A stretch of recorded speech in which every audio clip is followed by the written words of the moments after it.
Like, if I'm a coach, I got to tell you, I don't know what I do because I'm not smart enough, but I can't let Cooper Kupp just get the ball after ball after ball, can I? I mean, they played a soft zone. He found the seams. Bobby Carpenter was telling me, they went away from man other than the 1-yard touchdown. I mean, I don't know. Zach Taylor, do we ultimately say one guy outcoached the other in this situation, in this game?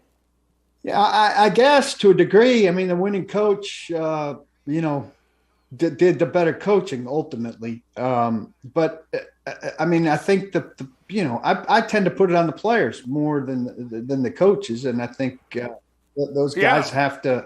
I'm sure they're put in better position than it looks like in order to stop Kupp, who just finds ways to get open. And look, he's done it against everybody. It's not like this is exclusive. 178 catches on the season, 2,425 yards, 22 touchdowns, 33 catches in the postseason when everybody's trying to stop him. Now, in this game, I think you should have had even a little bit more focus because Odell Beckham drops out there after a very promising start. But stopping Cooper Kupp's not been something that people have been good at. Anybody has been good at. So it's hardly just a Cincinnati problem. And I think the whole league, in considering how you stop the Rams now going forward, is going to be trying to figure out. It starts with how to stop him.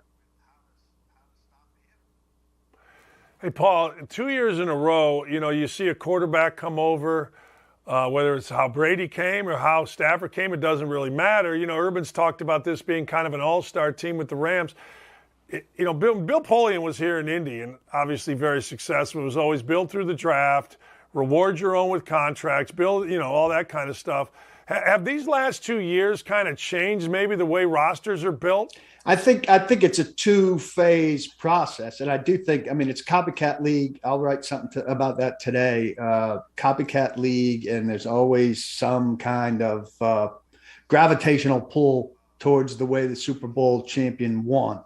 But I think this is a two-stage process. So the first thing is this: you're going to be compelled maybe to go get proven veterans over unproven draft picks, which the Rams don't hesitate to do. Now, they keep the volume of draft picks. They try to have a 6-7 man draft class that just doesn't include first rounders.